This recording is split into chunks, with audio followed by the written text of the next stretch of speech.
Hello, everyone. This is the Free American Press with your host, Alexander Horat. Today, we're having a very special guest on the show, and that is Joseph P Farrell. And he's written quite a few really good books, such as The Giza Death Star, Transhumanism. And he actually has a PhD as well, and he went to the University of Oxford. So we're really happy to have you on the show, Joseph. Thank you for having me back. Quick note, I've been informed by my publisher that the Giza Death Star books are out of print and they have no intention of reprinting them. So I'm in the process, perhaps, of updating those books in a new book and so on and so forth. So just to let your listeners know. Oh, that's a good idea. So basically, you're making a new edition with added stuff, pretty much. Right.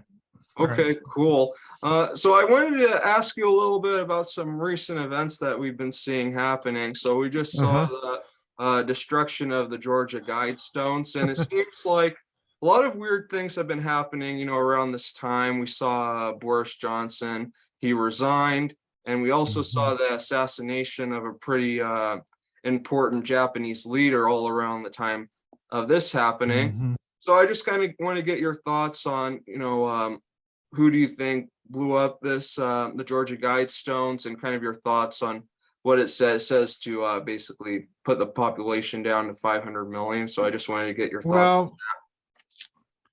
Well, the obvious symbolism of the destruction of the Guidestones is their destruction. So then the question becomes, who would have motivation to destroy them? And I go with the simplest explanation here. It's somebody that disagrees with the agenda set out on the Guidestones themselves. In other words, it's somebody taking aim at a symbol of the global-only agenda. Now, that said, I find it highly suspicious that supposedly there was surveillance tape that the monument was under surveillance 24 hours a day, 7 days a week. So the question is, how do you prepare for demolition of a monument like that? It's made out of granite, as far as I recall. Right. How do you prepare a monument like that for demolition? You'd have to have a contact explosive on the column that was destroyed. So if it's being prepared for demolition at some point, you would imagine that it was caught on the surveillance tape. Yeah. And so far, none of the tapes that I've seen show anybody placing an explosive on it. The other possibility is that maybe it was prepped for demolition when it was built, and whoever built the thing decided it was time to destroy it. And that would argue that Mr. Globaloney, or somebody that's in line with Mr. Globaloney's agenda, decided to destroy it. The third problem we have is supposedly there was a time capsule that was located in the monument. Well, what's happened to that? Was it opened? If so, who opened it? Was it taken? And so on and so forth. So there's a lot of mystery going on here. I'm not satisfied that we're ever going to get the full story, but as things sit now, I'm still arguing or going with the simplest explanation is probably the best in this case. And the simplest explanation is you've seen the destruction of a monument that was more or less a symbol for many people of the globalist agenda. So whoever did it was intending to take out that symbol. To me, it's a little sign that the war is on. Yeah. I've been arguing for a long time that sooner or later this war is going to go hot, and they're going to start targeting leaders and so on and so forth. And here we are. Yeah, that's definitely true. And one thing to note too is that it was pretty odd with the Georgia Guidestones. So apparently there was one pillar blown up, But then Yes. like the next day, the Yeah. Georgia government blew it up completely, and it just seemed a little odd because it was a crime scene. It's a crime scene. Well, where have we seen this happen before? Well, we've seen the government come in and clear out the crime scene for adequate investigation. At Waco, Texas, we saw it again with the Oklahoma City bombing.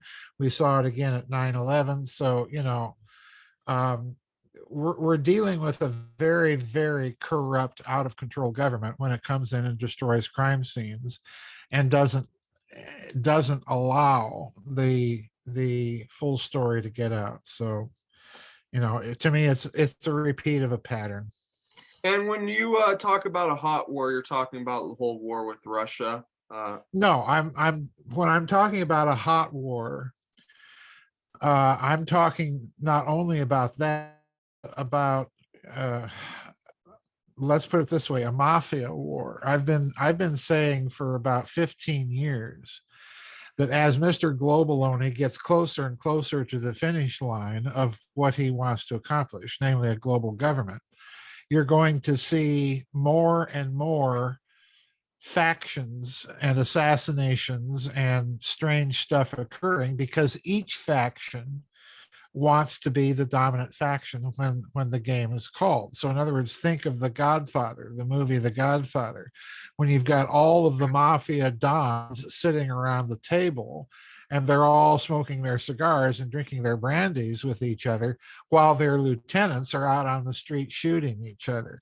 That's what I think is happening right now. So you think it was most likely a rival faction then, with this whole assassination with this Japanese leader, and that this guy who did the assassination probably wasn't working alone? Well, if you look at Shinzo Abe, I just wrote a blog on my website that appeared today about the assassination of Mr. Abe and the resignation of Mr. Johnson. If you look at Mr. Abe, he was like Mr. Putin and to a certain extent like Mr. Johnson. He was not a man that was following all the dictates of Mr. Globaloney's narrative. For example, he had problems with the IMF trying to meddle in the internal financial affairs of Japan. Number two, during the COVID plan scamdemic, he refused to put Japan on a lockdown. He refused mask mandates and he refused the vaccine mandates. And he also allowed ivermectin to stay on the market. So in other words, he just did not play ball at all with the COVID plan scamdemic. The other thing he did was, if you go back a few years, he initiated a series of diplomatic talks with Russia, which I thought was incredibly smart for Japan to do, because Russia needs a counterbalance to China. Russia needs another nation to whom it can turn for capital, to whom it can turn for the technology to build out the rail network that it wants to build in Siberia and so on. And Japan, by the same token, needs a secure source of energy close to hand that is not interdictable by communist China. Answer: Russia. So Mr. Abe reached out to Russia in a major way and was even willing to a certain extent to table discussion of those islands that Russia seized at the end of World War II from Japan. So Abe, if you look at what he was doing, he was carefully moving Japan out of the American orbit. And that means he was not a Mr. Globaloney player at all. And, there were a lot of other things that Mr. Abe did that I think placed him very firmly in the crosshairs of Mr. Globaloney's telescopic sights, so to speak. And from the looks of it, Alex, one of the telltale signs to me is it looks like his security was stripped from him. Shades of President Kennedy. So I think the assassination is definitely not a lone nut, building a gun in his garage, as we're being told. It's certainly all of that. But in order for him to get close to a person like Abe and do the things that he's done at the time that this occurred, I think this was definitely a targeted assassination. Abe was very well known and liked in Japan. And there's a final thing that Abe did, and this may be the most crucial point to bear in mind. When the previous round of sanctions was levied against Russia in 2018, it was Mr. Abe that allowed Russia to use the Japanese credit card clearing system to make its financial clearing. In other words, Abe completely shut down the West's attempt to shut down Russia by allowing the Russians access to that system. In the meantime, Russia built out its own system for credit card clearing inside of that country, while Abe allowed them to use the Japanese system. So in other words, Abe did a lot of things to upset the central banksters of the West. There's no two ways about it. He just did. And he set Japan on an independent course geopolitically that I think you can look at Prime Minister Kishida now. And Kishida to me looks like another, Western sock puppet. Compared to Mr. Abe, he's just another Western sock puppet.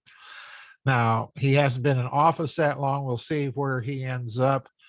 If he ends up doing what Mr. Abe did, I think eventually the geopolitical and financial situation absolutely requires Japan to strike out on its own and to be much less reliant on the United States for its defense, and national security.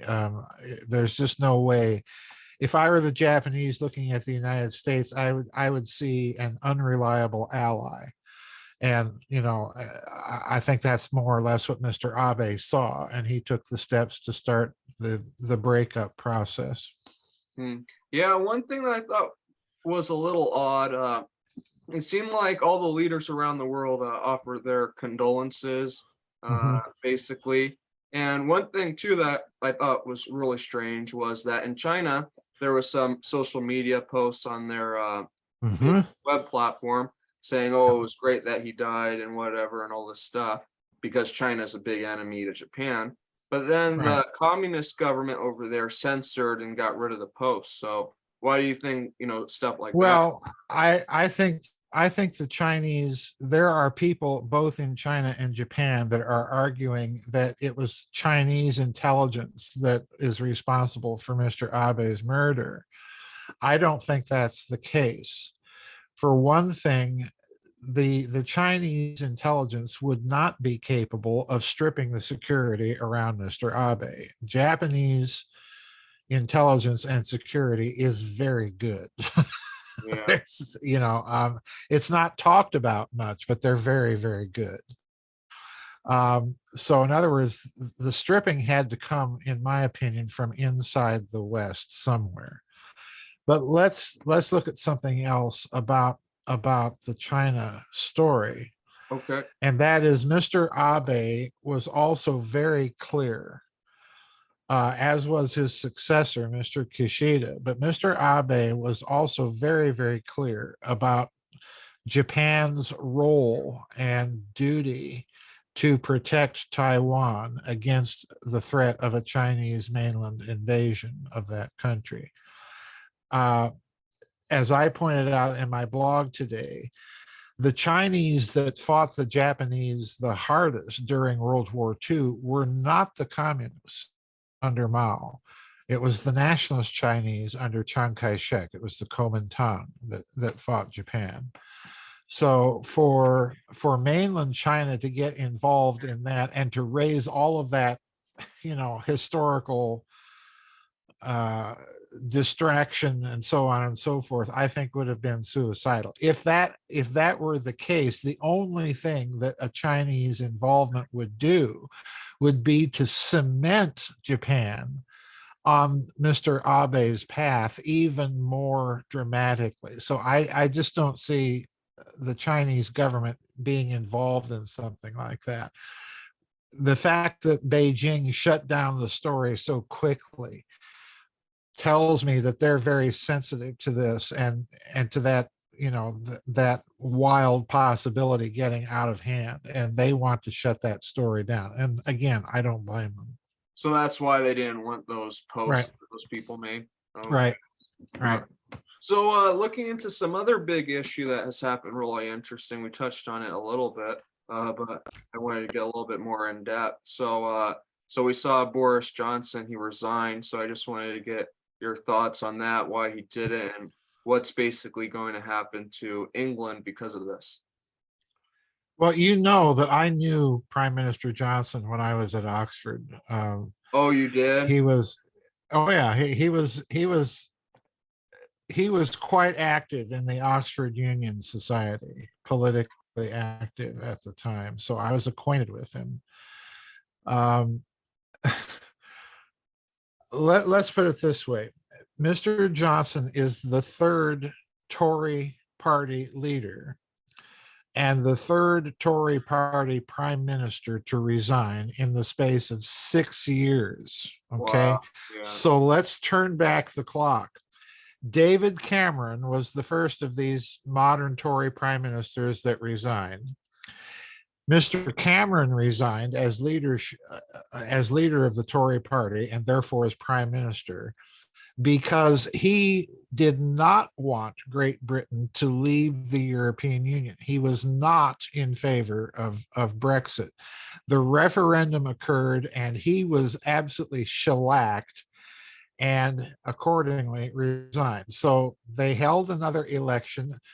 Prime Minister Theresa May, who was in Prime Minister Cameron's cabinet, ended up becoming the Tory party leader. She entered the premiership and basically dithered and dallied and was doing basically everything that she could not to implement the Brexit. At least that's the way it looked to me over here across the pond.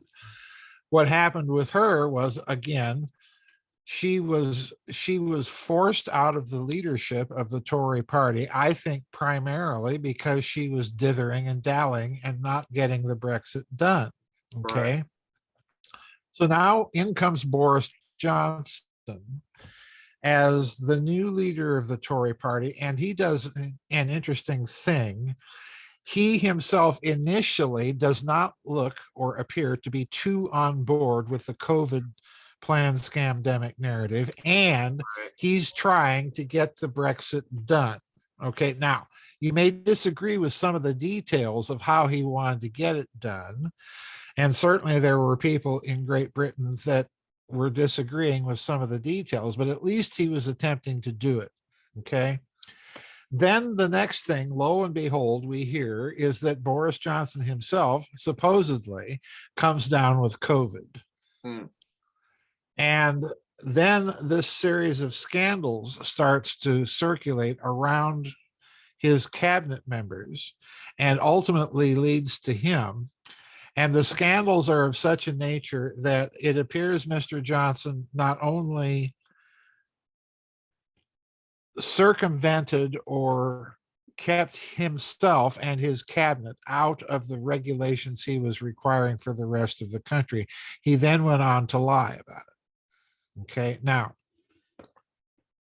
what that tells me is he was deliberately taken out by scandals that were blown way out of proportion to what actually occurred. And the reason he was taken out is they want to get rid of him because he was not playing, again, like Mr. Abe, he was not playing the global warming game. Then Now, why do you think he did all the COVID lockdown and stuff then? because he was essentially forced to. What I'm suggesting to you is that Mr. Globaloney has taken the gloves off and is busily trying to hammer down and maintain its control over as many of its bases of operation as it can. And one of those bases of operation is the United Kingdom. And the reason why is that many of the tax havens in the world, the financial tax havens that the high and mighty use, are British tax havens. Okay. Right. And there has been, and I'm with Catherine Austin Fitts here, there has been a quiet tug of war between Germany and Great Britain over control of those tax havens. Now, you recall a few years ago, Queen Elizabeth II started off this whole Brexit business when she invited David Cameron's vice premier to Buckingham Palace for tea. Okay. Now, when the Queen invites you for tea, for this American claptrap that the Queen has no power. She is extraordinarily powerful. Remember, she can call and dissolve Parliament. Okay. So, in other words, she has real power. Nothing is a law in Great Britain until the monarch signs it into law. And there's nothing requiring her to do so. Absolutely zero, zilch, nada. Okay. So the Queen invites Cameron's vice premier to Buckingham Palace for tea and dinner. Mm. And the topic of conversation, if you recall, is can you name 3 good things about the European Union? Now, that's basically, if you read the way the Crown operates, that's basically the Queen signaling that she's not really entirely comfortable with the European Union idea. So, in other words, you have the head of the British oligarchy signaling her displeasure over who gets to control those tax havens. That's what's going on. Right, because Germany controls the European Union. Ding, ding, ding, ding. Where's the European Central Bank located? Well, by golly, it's in Frankfurt. Gee, Yeah. what is, what a surprise. So, the way I look at this is pretty much the way Catherine Fitts looks at this. This whole thing has been a struggle for who gets control of those British tax havens. And the city of London, like it or not, is still a major financial player on the world stage. And they want to retain control of those tax havens for themselves. And they don't want the Germans anywhere near them. Yeah. What, So do you think the Queen probably asked Boris Johnson to resign, or because I was just thinking he could have just said, no, I'm not well, resigning. here's the problem with Boris Johnson's resignation, as far as I can tell. Right. Again, our media in this country is so incompetent and stupid, they don't even know what to report on when it comes to foreign countries. So here's the way it looks to me, at least right now. Yeah. Monday, July 11th at 3:12 p.m. in the afternoon. The way it looks to me is that Johnson's resignation is sudden and was forced on him, and perhaps so sudden that the Tory party itself doesn't really have any good idea of who's going to replace him as leader and take over the remainder of his term. And the other thing they have to figure out is the confidence of any new leader that's going to assume the Tory party leadership. Is it sufficient to let that individual, whoever it turns out to be, serve out the remainder of Mr. Johnson's term, or does he call an immediate general election? Oh, yeah. Oh, yeah. So to me, it's unheard of that you would have a leadership crisis in the Tory party, in any political party in Great Britain, without a clear designated leader. This is new. Even when Margaret Thatcher resigned, I'm old enough to remember when she resigned. When she resigned, the clear contender for the leadership of the Conservative Party was John Major, who was in her cabinet, in her last cabinet. This time, I don't see anybody emerging as a clear leader, except maybe the Indian Chancellor of the Exchequer. And that's going to be a real knockdown drag out because he's not even ultimately from Great Britain. Yeah, but if they called a general election, the Tories might lose under all this. Yeah, it's conceivable. The only problem that Labor has, which would be the only contender really to the premiership, the problem that Labor has is that its last leadership was so radical. And what people have to remember is that Mr. Johnson came into Downing Street because the Tory party managed to flip several areas in the country that had consistently voted Labor and had done so for a long time. And those Labor seats were against the European Union.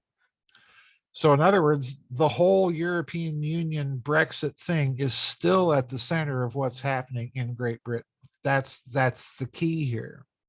The other thing we have to remember is that this is all part of a much wider movement around the world that people are just getting fed up with global owning. Look at the Netherlands and the farmers striking in the Netherlands.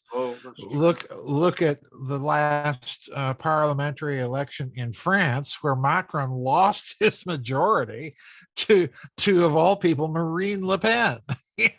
So everything for Mr. Global owning is kind of falling apart, and they're scrambling, to maintain their control on. So what's Mr. Globaloni's nuclear option? What are they going to do to regain their power that they're starting to lose? Like their whole time period. Well, you put your thumb on it right there, nuclear option.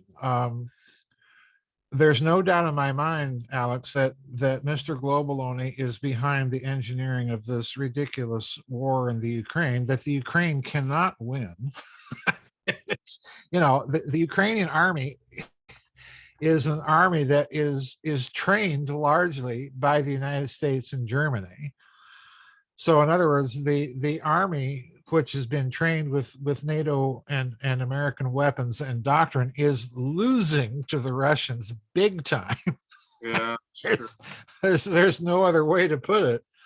As a test of doctrine, it's not looking too good for the West right now. So you've got this whole weird war. And what disturbs me is you have many leaders in the West saying, oh, the Russians are going to use chemical weapons, or the Russians are going to use tactical nuclear weapons, and so on and so forth.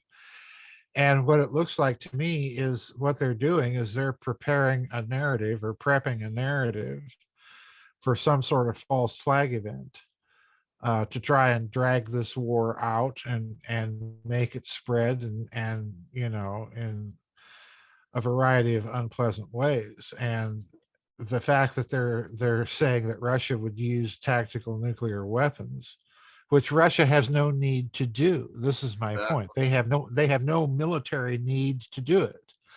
This to me indicates that the nutcases in Swampington, DC and Brussels are willing to put nuclear war on the table. And the other problem is, who has the American nuclear football? Is it Joseph Biden?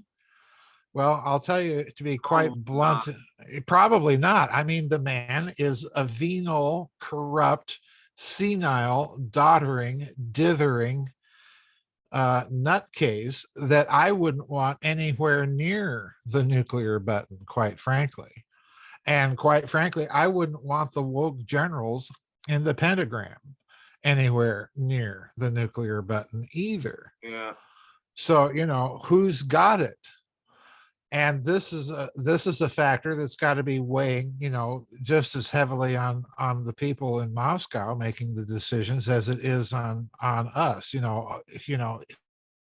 who really is in control over here. So do you think this whole war with Ukraine and stuff was, orchestrated by like nationalist Russians who are rejecting globalism? Or do you think this is all part of Globaloni's plan that they orchestrated this whole war? No, I don't think the Russians orchestrated the war. What the Russians did is that they finally responded to years of provocation that really started ratcheting up after the Maidan coup in 2014, when indeed you had America principally, with the connivance and assistance of certain European powers in the center of Europe that like to cause trouble every now and then.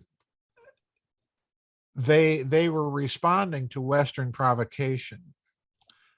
Russia had been warning us for years that this would happen, and no one took them seriously. And to me, it's significant that they initiated this military action with Biden in office. Yeah. And the reason I think they did so is multifold. Mr. Biden is a weak, incompetent, corrupt, evil president, number one. Number two, Mr. Biden has part of that corruption directly tied to the current Ukrainian government and administration via his wonderful coke sniffing, son Hunter, and on we could go. So the Russians chose this moment very deliberately because of the weakness and corruption in Washington. And in doing so, it's important to note what the Russians have done. The Russians, by choosing this moment to do so, have pinned, if you play chess and you know what a pin is, have pinned the United States and forced it to respond.